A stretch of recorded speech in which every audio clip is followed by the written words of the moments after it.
Okay. At the program, Oh, the PowerPoint. yeah, I do. How did he do it last time? Don't go on live. Don't delete it. Yeah. I'm just. What did I do last time? It's been forever. We'll just do this and start from here.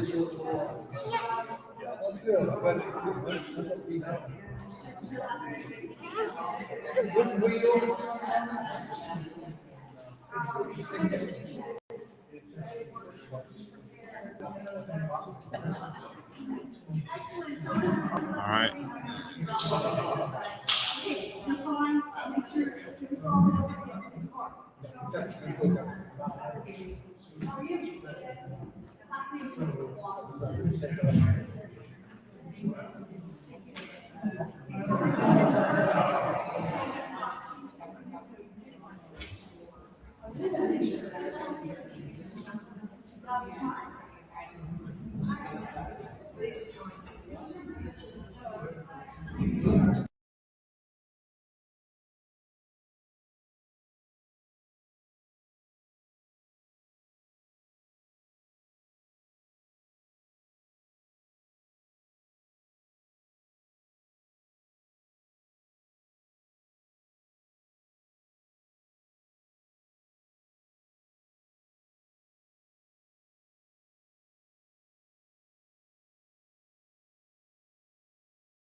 Okay,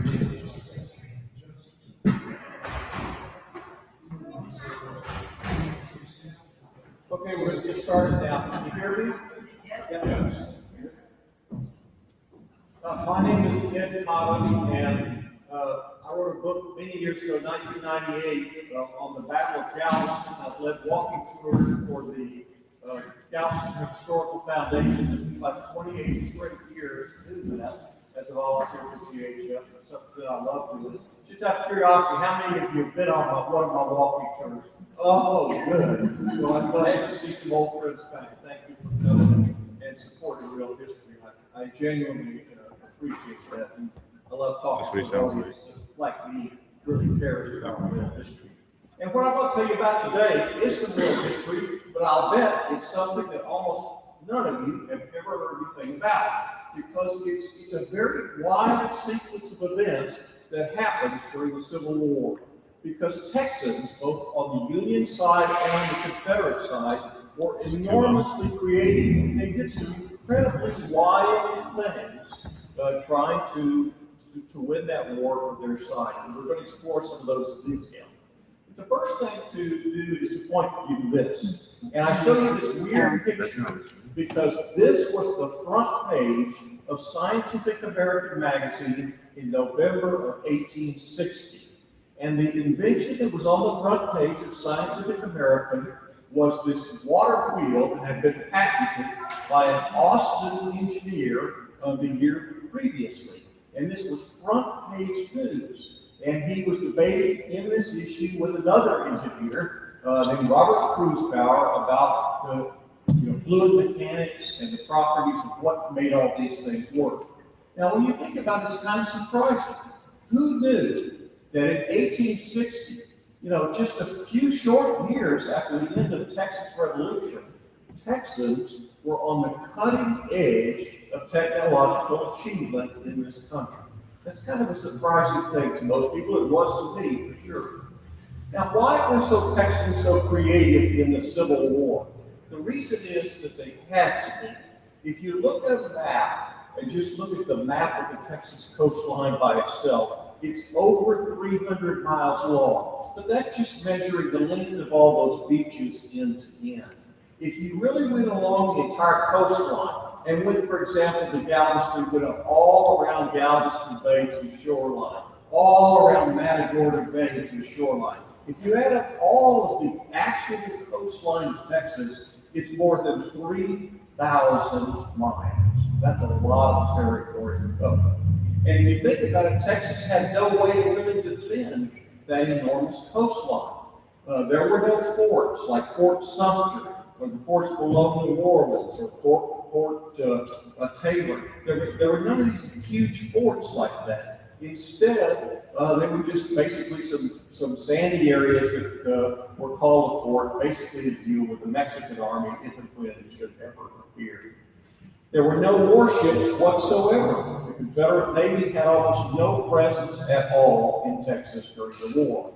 Not only were there no forts and few ships, there was a relatively small population in Texas to begin with. Now, during the war, Texas would raise about 100,000 men and contributed to the Confederate war effort. But most of those troops would go east of the Mississippi, where they would serve in the armies of people like Robert E. Lee, or the armies that fought to defend Vicksburg. Hardly any of these troops were kept in Texas, and of the troops in Texas, relatively few were assigned to this enormous coastline. So defending this coast against the Union fleet that could show up anywhere at any time was going to be a huge challenge, and everybody did it. So people got really, really creative. And Jefferson Davis, in particular, was bombarded with wild invention ideas, and many of these were by Texans, and some of them were by some of the oldest Texans of all. Mr. L.A. Griffith from Montgomery County sent drawings of his portable breastwork. Now, we don't have his original drawings, but this is a similar one that was developed and patented during the war, so you get an idea what something like that would have looked like. In addition to that, Lucian Hobson, who was actually a San Jacinto veteran, who lived to the age of 92 years old. went to Richmond in 1862 to demonstrate his invention of a breech-loading cannon that fired triangular projectiles. That's right. He looked at cannons at the time and said, these things are firing round balls. That's not what they should be firing. They need to be firing something with a point. So maybe that point could penetrate through something like the ironclad hull of a Union vessel. So he came up with these strange triangular projectiles. He later patented one of those, so you can see it there on the lower right. So not all these ideas were clever things that people like to look at. One of the ideas was so dangerous that the military refused to even test it, and it was a flamethrower. John S. Menifee, another San Jacinto veteran, wrote Jefferson Davis and he suggested that the Confederate Navy consider adding a flamethrower to the black bow of their vessel that would shoot spirits of turpentine out into the air, where they would then be ignited and be turned into a flame that would be projected at an enemy vessel. Just for fun, I had AI create a little Confederate vessel with a flamethrower on it there, so you can see what something like that might have looked like if it had ever existed, which it did. Because the Confederate Navy looked at this idea and said, not only no, but hell no. We will not even test this idea. We refuse to let it on board any of our ships. So it was an idea that went by the wayside very, very early. Now, one idea that got serious traction at first was really surprising and involves Galveston. Dr. L.H.W. Johnson, who was one of the earliest physicians to come to Texas, lived in Milligan, and he proposed a series of floating torpedoes. Now, these we call mines today, but in the Civil War they were called torpedoes.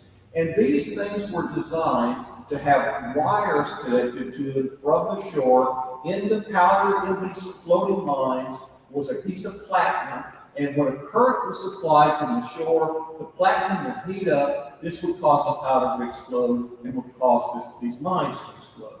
And what made Johnson's 1861 proposal so unique was he said, look, these things could be triggered from wherever you want. You could have the commander of the Confederate forces in Houston, and whenever he wanted, he could push a button through the telegraphic wire, the signal would come down, go out with these torpedoes, and they could explode. And since electricity went at the rate of 200,000 miles per second, this would be almost instantaneous. The Confederates looked at this idea, and they thought, this is interesting, but it was way too complex. They didn't have the wire, they didn't have the mechanics down yet, so they passed on this. Now, the Confederates would use mines, and we'll talk about those in Galveston Bay, but it would never be triggered electronically from Houston. One guy who got really close to getting his idea produced was a cartographer, a map maker at the General Land Office in Galveston, in Austin. And he was a German immigrant. His name was Robert Krusbauer. And his name's on some of the earliest maps of the state of Texas. He's a fabulous map maker and designer. And in 1861, he came up with an idea for a revolutionary ironclad warship. And this thing was called the Sea King at first. The name was later changed to the Avenger. But this thing, it's like the Nautilus in the 20,000 Leagues Under the Sea. It's the wildest warship that had ever been designed up to that point.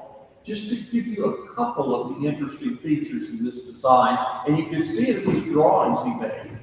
He had a bow propeller. In other words, there was a horizontal propeller in the front of the bow. And what that meant was that they could move it back and forth to get it exactly where they wanted to go. You didn't have to go sideways to fire a broadside. You just went up to whatever your target was, and then you used this little propeller to adjust the angle of the boat to wherever you needed it exactly. In addition to that, this thing had a revolutionary thing on in the back of it. And that was it had an operator using a periscope, something that had never been used in combat before, and a torpedo tube. So this ship was designed to go along enemy warships and expel a torpedo out through this long torpedo tube. Out the bottom of the hull of the vessel, it would float up under an enemy ship and then explode. Everybody who looked at this thing was amazed. They thought, if we can build this thing is a fleet killer. This thing could entirely eliminate the Union blockading fleet. We could make one of these things. The state of Texas awarded $500 for Bruce Bauer to go up to Richmond and present his ideas to the government. He went up there, he showed it to the legislature then in progress, and the Confederate Congress said, oh, this is a great idea. We love these drawings. Everybody loved the drawings, except for the Confederate Navy, because they were going to be the ones that had the job of producing this ship. They said there is no way we could produce anything even close to what was in this design. Bruce Bauer would continue on to South Carolina and try to sell his idea, but eventually everybody realized that this thing was just way too advanced. It couldn't be produced in the Confederacy. Even though the Confederate Congress passed legislation authorizing it to be built, Jefferson Davis vetoed it, and the Avenger Project would never avenge anything. Now, back in Texas, a new commander had arrived in Texas in November of 1862. And those of you from my walking tours will remember this man because he's responsible for the Battle of Galveston that eventually recovers Galveston for the Confederacy in January of 1863. Well, John Bankhead Magruder. Now, he was known to his companions in the old army as Prince John Magruder because he was so theatrical and dressed so extensively. But I call him General Think Outside the Box because he was open to a lot of ideas that nobody in either of the armies during the Civil War had ever even considered. And one of the reasons he was so open to these ideas was that he'd seen some of them in progress. He had been in the Mexican War, and during his service as an artillerist in the Mexican War, he had actually served alongside the very first American rocket battery, which operated down in Mexico. Now, it didn't operate very effectively, but it did operate. And Magruder and the people that operated alongside of it said, you know, that idea has some potential. Somebody will someday be able to make that work. Not only had he seen rockets work, but he'd been one of the U.S.'s official military observers during the Crimean War. And in the Crimean War, he'd seen some very crude floating mines used over there. They didn't do anything, but again, this was something that impressed people, and people said, you know, this could really be something someday. And Magruder filed all these things away and kept them in mind, and he would eventually use all of these things here in Texas. One other thing that Magruder observed, and this was actually during the Civil War, he was up in Virginia and witnessed the battle between the USS Monster and the CSS Virginia. And as you can imagine, an artillerist like himself that had really worked at producing cannon and putting it in the right position was fascinated, particularly with something like the Monitor that had this rotating turret with a gun inside whose armor protected. That whole idea was fascinating to Magruder, and he kind of kept thinking, how could we do something like that ourselves on land? And he got the chance on June 29th of 1862 at the Battle of Savage's Station. Robert E. Lee, who was basically directing the defensive effort around Richmond at the time, had noticed that a railroad line extended from Richmond right through the Union line. And as Magruder and his forces were pursuing the Federals under McClellan, their line was, the railroad line went right through the center of the rear guard of that position. And so the Confederates had created a rail gun, and this was a railroad car on which they had mounted a large naval gun, and it was poking through iron armor. And this armor had actually been produced in the same yard that made the armor for CSS Virginia. So it was very similar to the ironclad's armor. And we're very fortunate. Somebody actually took a photograph of that gun later in the war, and it's in the Library of Congress today. It's in my book. You can see what this gun would have looked like. And so during the battle, Magruder rolled this into action. It was used during the battle, and it was used fairly effectively. And Magruder thought to himself, this is an idea that could work. A mobile armored battery that has all kinds of potential. And he kept thinking to himself, someday I will get a chance to use that again. And someday came 6 months later during the Battle of Galveston on January the 1st of 1863. Because Magruder looked at the map and he said, there's a railroad and a railroad bridge that comes very close to the end of the line for these Union gunboats out in Galveston Harbor. Maybe we could use something like this again.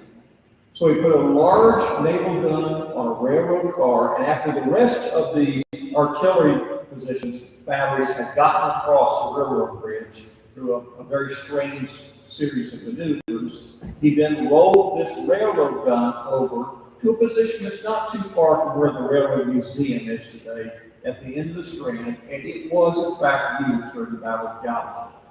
Now, he didn't have time to build a bunch of iron armor like he did in Virginia, and he was looking around for some way to protect and armor this gun. And what they came up with was cotton bales. So they stacked cotton bales all around this large gun on a railroad car, and it was used during the Battle of Galveston. This is an artist's very creative imagining of what that battery might have looked like.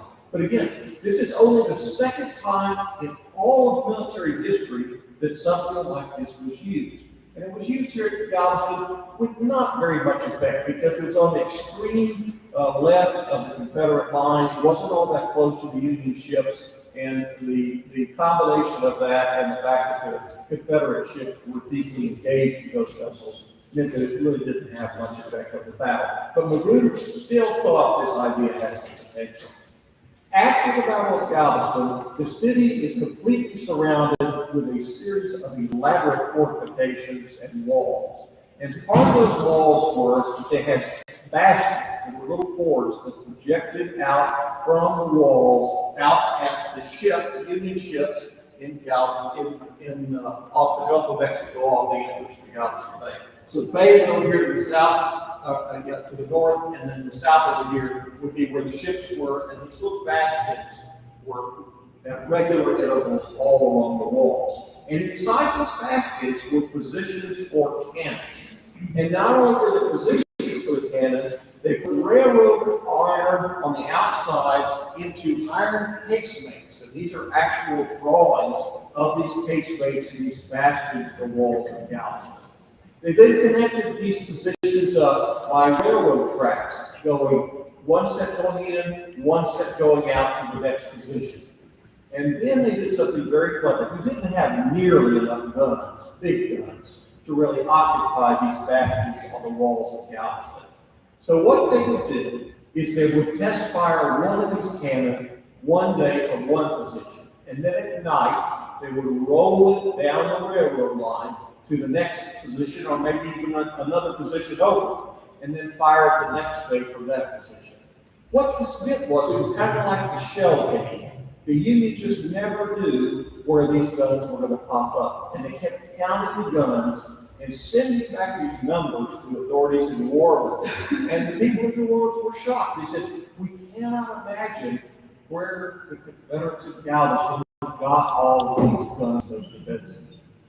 Where they got all those guns was the creative imagination of General John Bankhead Magruder. And again, what is he experimenting with?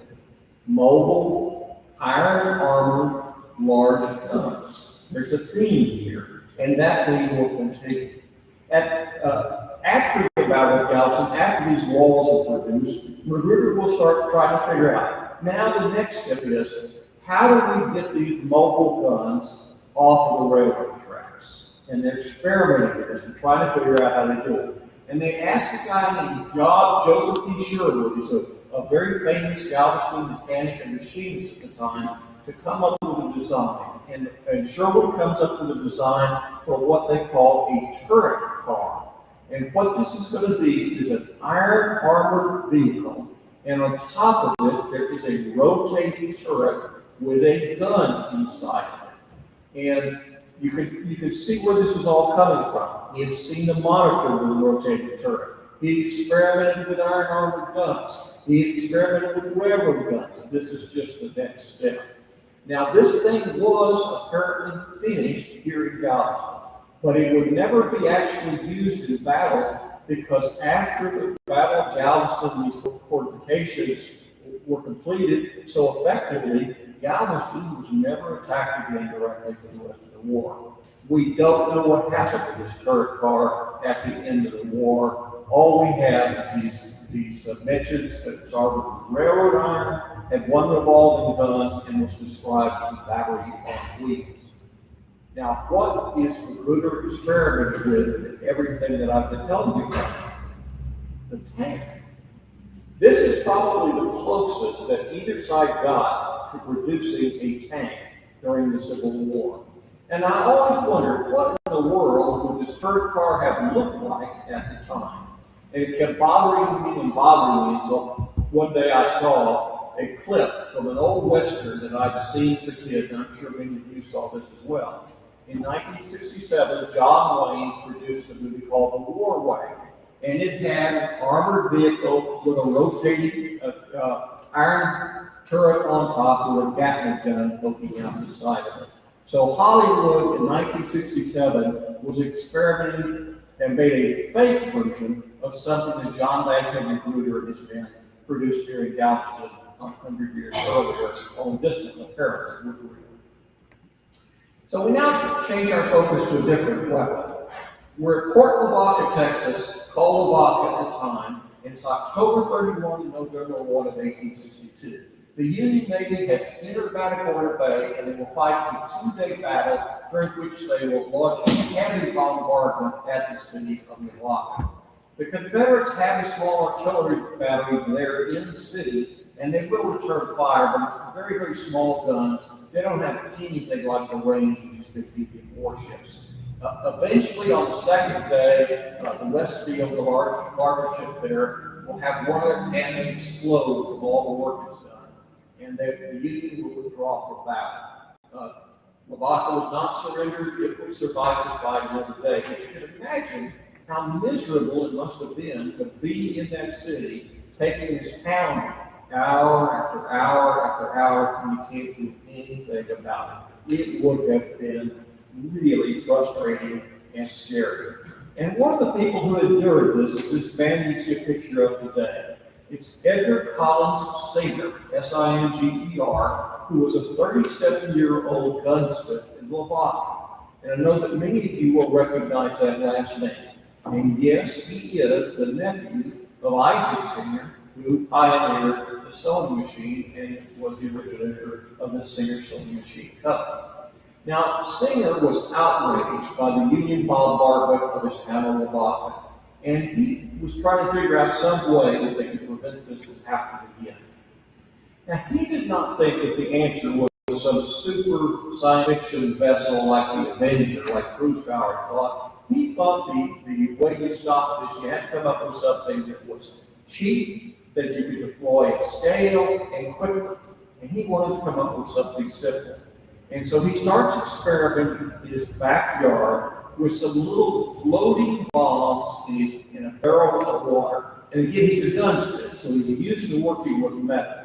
And he comes up with some prototypes for some floating mines that he thinks will be very effective. He shows it to his local commander, who gives him about 8 pounds of gunpowder. He builds a little model of it, and sure enough, it seems to work pretty well. And so the commander sends him on to General Magruder in Galveston. He arrives there and meets with General Magruder shortly after the Battle of Galveston has taken place. And Magruder, having seen mines in Crimea, says, well, we ought to give this a serious try. And so he gives Singer 25 pounds of gunpowder, and Singer makes a model using that gunpowder. It's the biggest one he's ever made. And on Buffalo Bayou, they conduct a test. And everybody's lining the shore to see this test of this new weapon. And Singer floats his little model mine under an old scow, a wooden boat, out in the middle of Buffalo Bayou, and it blows that thing to absolute smithereens. Lumber is pieces of sharp lumber are raining down on all the spectators, and everybody has to run for safety. And Magruder was so impressed by this demonstration that he immediately gives give Singer two orders.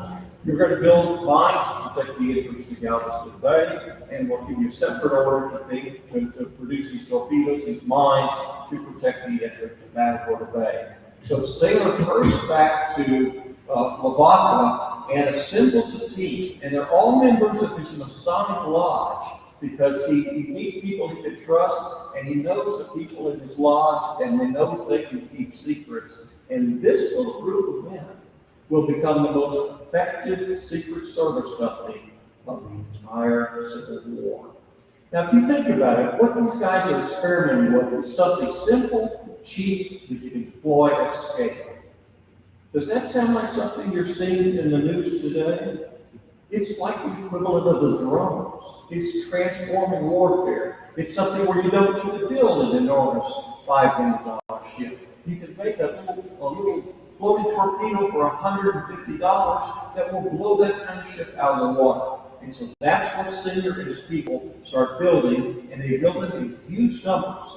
Eventually, he and his men will be sent all around the South, and it will kind of franchise this torpedo making and installation operation. And by the end of the war, Singer and his little group of men from Lavaca, Texas, will have sunk more Union ships by themselves than the entire Confederate Navy and Army combined. It literally transforms warfare, and it all starts from a barrel of floating objects in Port Lavaca, Texas. It's a wild story. Now, the mine remake will develop some during the war. This model is the Fretwell Singer torpedo. Fretwell was, Dr. John Fretwell was Singer's partner. He was the head of the local Masonic Lodge, and Fretwell will actually probably personally install more mines than anybody else does during the war. This thing, just to give you a vague idea of how it works, it looks like a lamppost, doesn't it? And so people call it the lamppost torpedo. And it would be anchored at the bottom and float up off the bottom of the ocean within sight of the surface, but not at the surface, because you didn't want the enemy ships to be able to see these things. You wanted them to encounter them, but you didn't want them to see these things. And part of that little top part was an air chamber so that it floated. Part of it was filled with gunpowder. And then on top of it, you see that little shield on top of it, that little cap. What would happen is a ship would run into that and knock that cap off, and it was heavy. And when it fell, it would pull a pin, and the pin was attached to a spring. And the spring would shoot an iron rod up into the bottom of this copper vessel, where it would hit a percussion cap inside in the middle of all this gunpowder, and this thing would explode. And they made these things, hundreds and hundreds of them, and they were deployed all across the Confederacy. I mean, all the way from Texas to the Carolinas and Virginia, all along the Gulf Coast. It's just amazing what these things can do. And it will not take long before they claim their first victory. After the fall of Vicksburg, July 1863, General U.S. Grant orders an expedition to go up to Yazoo City, where there's a Confederate shipyard to drive the enemy out. And on July 13 of 1863, the Baron de Kalb, city-class ironclad, was advancing toward Yazoo City. 1 mile below the town, this vessel, we have a picture of it here, struck a Singer torpedo that had only been recently placed. This vessel, one of the most powerful ironclads on the entire western waters, sunk within 15 minutes. It was an amazing thing. At this point, everybody said, okay, these things are not toys. These things work. And the question now was, how can we get a whole bunch of these things as quickly as possible? And so Singer's group will assemble a large torpedo manufacturing and installation operation at Mobile, Alabama, for example. And they have a contract that I actually have a copy of in my new book, Rockets, Tanks, and Submarines. And as part of this contract, they're building 100 of these things to install at Mobile Bay. And who's sharing the facility with them at Mobile? Horace L. Hunley. And I know a number of you will remember that name from the Hunley submarine. Hunley had produced, and his men had produced 2 prior submarines. One had been scuttled when New Orleans was captured. The second had been accidentally lost in Mobile Bay. They wanted to build a 3rd submarine. they thought they had the prototype down. They thought this next one could really be something special. But by this point, Horace Hunley was running out of money. He needed partners with money to build this thing. And just so happens he was working right next door to the perfect group for this. Because the Singer people, they were very familiar with keeping things watertight underwater. And they were very familiar with building torpedoes, the kind of things that the Hunley submarine would need to deploy in order to sink enemy warships. So they were natural partners. They were also natural partners because by this point, they had raised a lot of money because they were selling their torpedoes to the Confederate government for cash, and they were doing very well with it. So quickly a partnership was worked out, and the Singer group becomes, and the Horace Hunley group are combined, and when they go to build the famous Hunley submarine, 2/3 of that submarine will be funded and owned by Texans. And they're all from this little group here in Port Lavaca, Texas. So you never hear about the Hunley being a Texas submarine, but in fact it was. So the submarine is built, it looks like it's going to work, and the testing is good. They send it on up to Charleston, which is really a better place for the submarine to operate than Mobile anyway.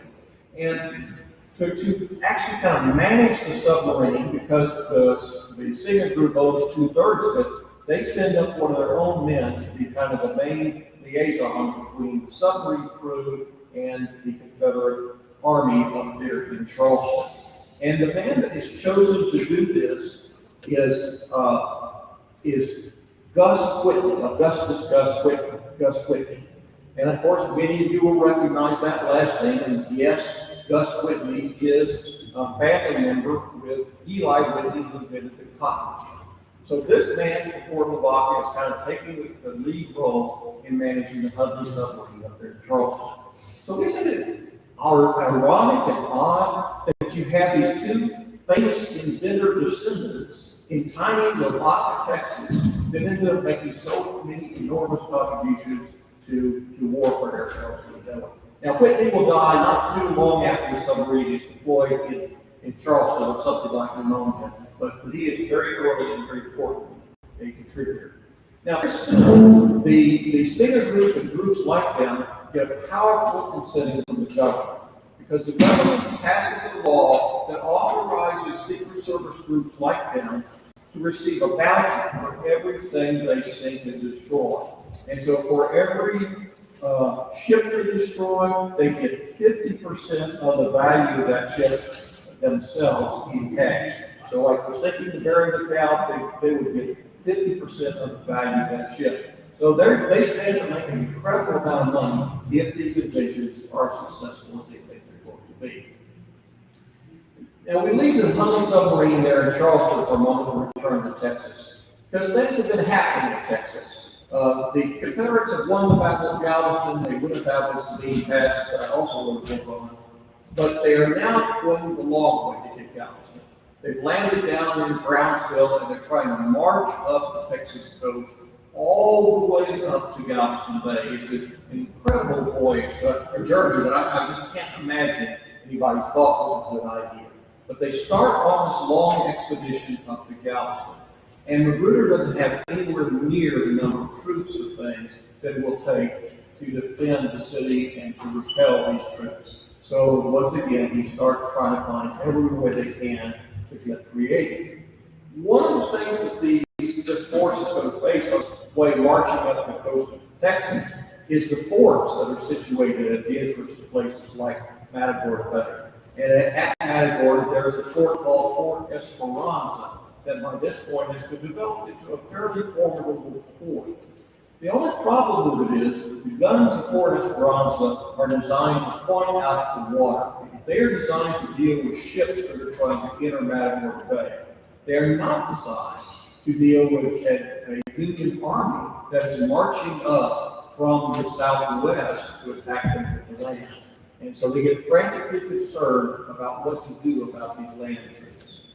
And the commander in the area says, I know, we'll use these mines and torpedoes. And so the Singer group there in Lavaca is told to assemble every torpedo they had, whether it's a land torpedo or a water torpedo, and put them in the ditches in front of Fort Esperanza.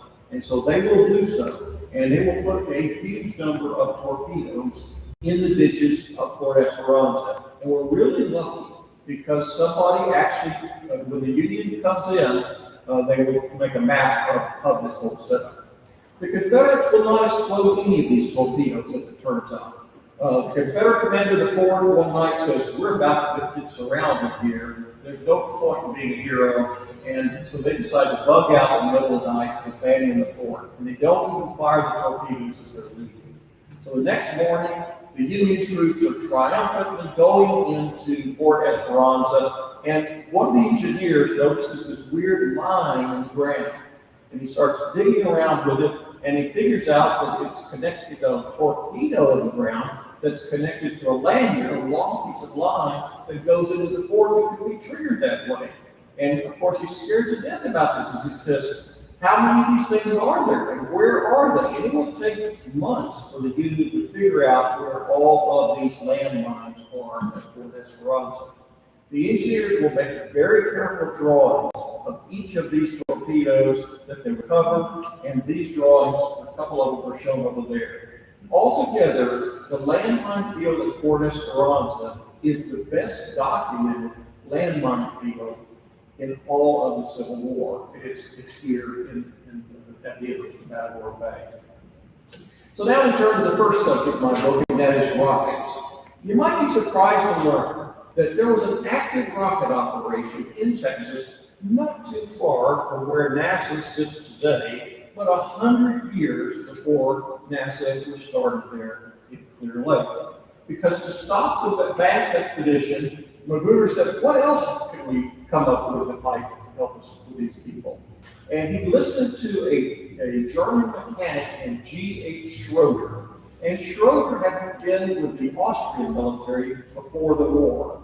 And as part of that, he had actually served with a rocket battery over there in Austria. And he not only knew how to fire the rockets, he claimed he knew how to make the rockets. So Magruder did what he did with Singer. He gave him a little bit of powder, said, go do what you can do. He made some models. Well, the rockets worked okay. And Magruder said, well, we're desperate. All right, go ahead and make a whole bunch of big rockets. And this started the rocket battery that was established in Galveston, and Captain John S. Greer, the ordnance officer, was appointed to command. And here's the ad that Greer produced in the Telegraph, trying to enlist people to sign up for the rocket battery.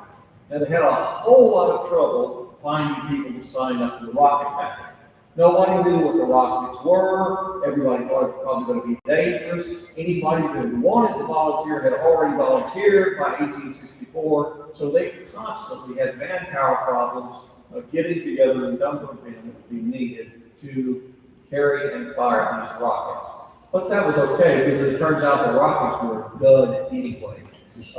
Schroeder was eventually put in charge of being the superintendent of the rocket factory, which was moved to San Antonio because that's the best beds of saltpeter that was used for the chemicals for the propellant core. And he then proceeded to make more than 1,000 rocket tubes. But he was trying to fill them with propellant, and he kept changing the formula. He couldn't get the formula exactly right. Eventually, his superior, an engineer named Julius Kellersberger, a Swiss engineer, got suspicious of this whole operation. He said, look, shut this thing down for a while. Let's conduct a test of some of these rockets. And so he went out, and the first rocket test was held. And Kellersberger went out there on his horse with binoculars, and he said, fire the first rocket.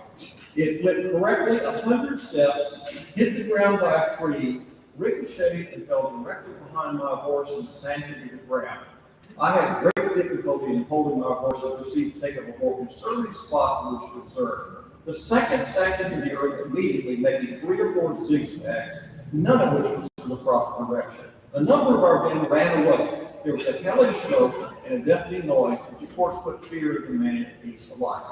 So Kellersberger immediately recommended to General Magruder that this whole rocket battery idea just get killed, because this thing was completely a disaster. But Magruder said, no, we can't do that. Well, why? Well, because I've already scheduled a big picnic for the 4th of July, and this is going to be the feature event. So Kellersburg has a very, very bad feeling about this. And so when the day comes for the famous picnic rocket test, Kellersburg has a migraine headache conveniently that prevents him from attending. And he does send his servant, and the servant comes back and says, "Oh, it was even worse than you might have thought." Everybody ran for safety. None of the rockets worked properly. One of the stands exploded itself. We had a bunch of men there that were being recruited to serve the rocket battery.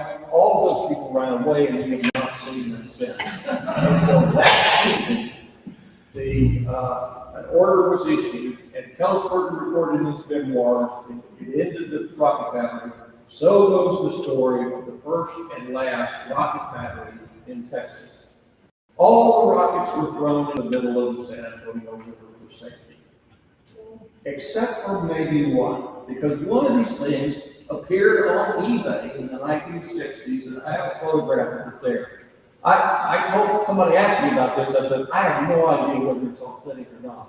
My suggestion is that everybody stay away from this thing. The second thing was, if anybody's going to go close, don't bring in horses with you, because apparently horses are just absolutely terrifying these rockets.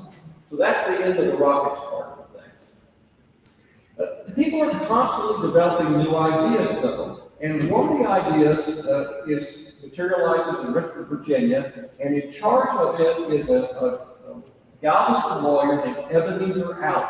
And Allen is the agent for an inventor who's invented the Triton submarine. And this is just a drawing of it that shows this submarine. And it's an odd one, and unlike the Hunley, it would go to where a Union ship was, and then divers would actually come out of these little tubes and attach mines under the Union ships and then go back into the submarine and depart. Very unusual design. Andy Hall and I have an article coming out about this particular submarine later in the year. So now let's go back to Charleston. Remember, we have the Texas submarine, 2/3 owned by Lovatos. And on February the 17th, 1864, the Confederate submarine H.L. Hunley goes out and attacks and sinks USS Housatonic off Charleston. Housatonic was the first ship ever successfully sunk-class submarine in combat. We don't know why, but the Hunley never returned from the mission. There's a lot of theories about it. It's never been definitively settled. Now, theoretically, the owners of the Hunley, including the Texans, should have received half the value of the USS Housatonic. But the end of the war and the absence of any value of the Confederate currency would make that claim. We now go back to Texas. And in Texas here, there's something that's going on that hardly anybody knows about. And that is the fact that people down here were building 2 enormous torpedo boats. Now, these are not true submarines, because they're not designed to go under the water, but they were designed to go very, very low in the water with only a portion of their superstructure above the water, and that would be armor. The main engine and that sort of machinery would all be under the water and protected.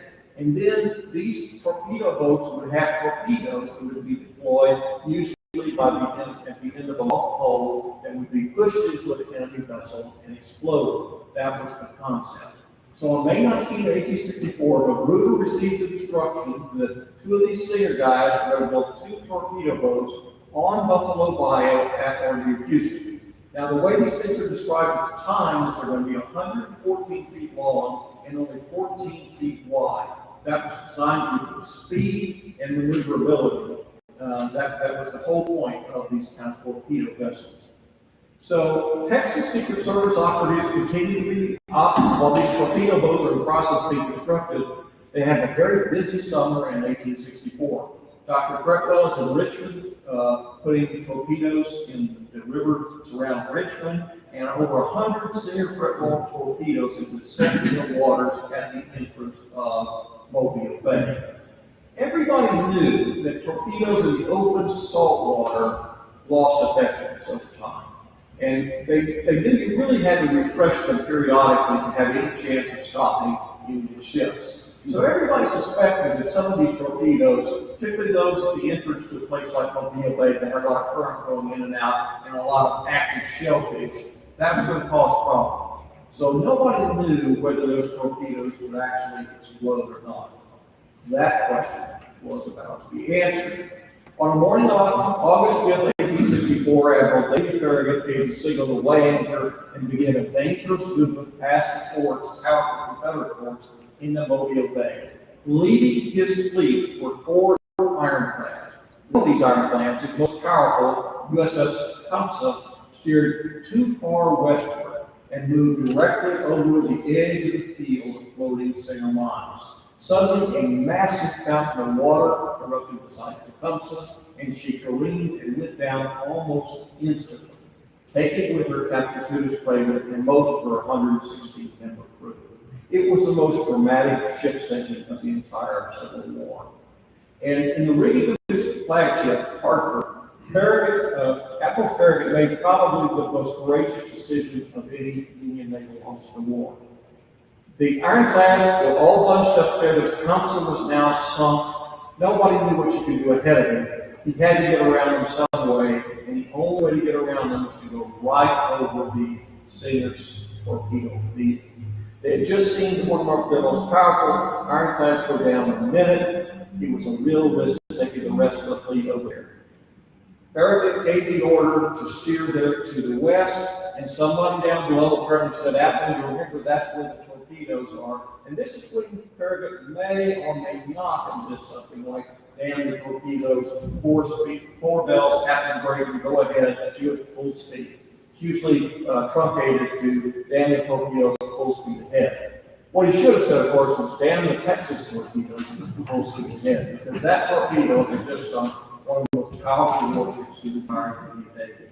And although the rest of the fleet heard a bunch of triggers snap, none of the rest of the Singer torpedoes actually sunk any of Farragut's fleet. So it was a gamble that paid off big time.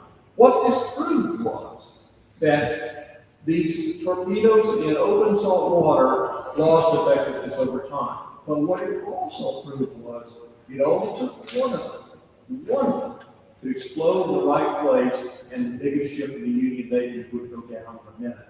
So the torpedoes would work, and particularly now that the Union Navy was moving into the inland, into these freshwater rivers where you didn't have the problems with salt water as at Mobile, these torpedoes would be absolutely deadly. So now back to Galveston. On January the 2nd, 1865, 2 deserters escaped the Union blockaders, and they report the enemy's building a torpedo boat at Goose Creek, 140 feet long, to be clad in railroad iron. In March of 1865, another deserter rose out to the Federal fleet and reports that he'd seen one of these torpedo boats actually lying in the main channel near Galveston. Now, if this report is correct, it's the only one we have that shows that one of these torpedo boats was finished enough that it was actually undergoing some form of sea trials out there. The deserter could not tell if the torpedo boat was iron-plated or not, but it is an amazing account. So, spies detached by the Union named M.P. Port Honeycutt, Mordecai Peebles Honeycutt, oddly enough. And Honeycutt comes to Texas, and he's traveling west through Texas, and he's on a stagecoach with a man that later turns out to be one of the Singer operatives from Lavaca. And the man tells Singer that they have in fact built a submarine that is operating down here in the Houston, Galveston area. This is not a torpedo boat. This is an actual submarine. The way he describes it is the same length, has the same dimensions, sounds virtually identical to the submarine Hummer, which of course the Singer was familiar with from their work at Charleston. Honeycutt pretended to be interested in investing in the venture. Whether this submarine ever actually existed in reality, I don't know. This may have been just a sales ploy by the Singer guy to raise some money. But it is very interesting that there might possibly have been, at some point, an actual honey-like submarine here in the Galveston area. We certainly have no record of it if it was ever discovered. And here's the actual report from March 12, 1865 about the way the boat worked. It was 40 feet long, 40 inches wide, was entirely of iron, and it was hand cranked and operated about 7 feet underwater. So it's a fascinating thing if in fact it was happening. So now we're reaching the end of the war, and it's a race against time. People in the Goose Creek area are trying to rush and finish their torpedo boat. Another one up at Houston, a place called Lovettsville, is in preparation, but it's really going fairly slowly. So let me give you the time. April 9, 1865, Lee surrenders at Appomattox. On April 25th, almost 16 days later, Lieutenant John Phillips of the Confederate Navy is told that he will command the first torpedo boat at Goose Creek if and when it's completed. So we've got our boat almost done. We've now got our captain. On April 28th, the Reuter authorized total supply for the vessel. April 29th, a copper requisition is approved, so they can make the final torpedoes for this boat. On May 9th, Lieutenant John Phillips is formally given command of the torpedo boat and told to go ahead and bring it to a rapid completion. They are getting ready to attack the Union blockade here at the entrance to Galveston Bay. This is poised to be a major operation. And then, 17 days later, on May the 26th, the Trans-Mississippi Department, which includes Texas, signed a surrender document in New Orleans. And these torpedo boats, which have been frantically worked on near the end of the war, never, ever will be deployed in action. And I think the reason is the general group could see that he was soon going to be a captain of these people. And the last thing you want to do is be making these people angry just before you're going to become their captain. And he says, let's hold off on this. There's no reason to really go ahead and make these people mad unnecessarily. So what happens to these things? Well, one of these torpedo boats actually becomes a government sale item in 1866. By this point, it's largely sunken in the bayou up there near Lynchburg, kind of across from the San Jacinto battlefield. And it's sold to somebody, and we don't know who, we don't know for how much, and we don't know what they did with it. Probably because it's just a big iron box, it was just salvaged and used as salvage material. But that's the end of the Texas torpedo boats. So to just kind of finish the story a little bit, let's go back to our gunsmith with the floating bombs and the blockade. He will sign parole to block on July 9, 1865 as commander of the Sears Special Service Company, and he promptly heads to Mexico. He will not stay down there very long. He will come back to Texas and he will settle in the Baja. But he will go into a bunch of different things. He'll become interested in oil. He'll become interested in mining. He'll make a good bit of money for himself over time. But one thing he doesn't do is discuss his wartime service. Because during the war, there had been a shoot-on-sight order issued by the Union Navy. Because they considered the guys who were putting these torpedoes in rivers not to be enemy combatants, but to be terrorists. And they said, you catch one of these guys, don't waste any time, shoot him, hang him, he's gone. And so Singer was thinking these people probably have a long memory for this sort of thing, and I'm really not.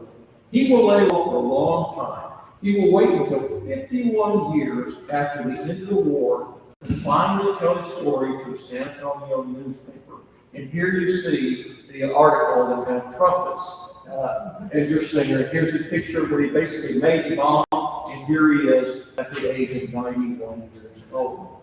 He will die in 1919 and is buried in Marlin, Texas. So this is the story of some of the wild things that Texans did during the Civil War. Some of these things, like the rockets, were absolute disasters. Some of these things, like the tank they were experimenting with, were way ahead of their time, but could not be effective weapons at the time of the Civil War. But some of these things, like the Singer torpedoes, were a new invention that absolutely revolutionized warfare and would be affecting things from that point forward. So it's an amazing story. I think it is untold up to this point, and thank you for attending my lecture.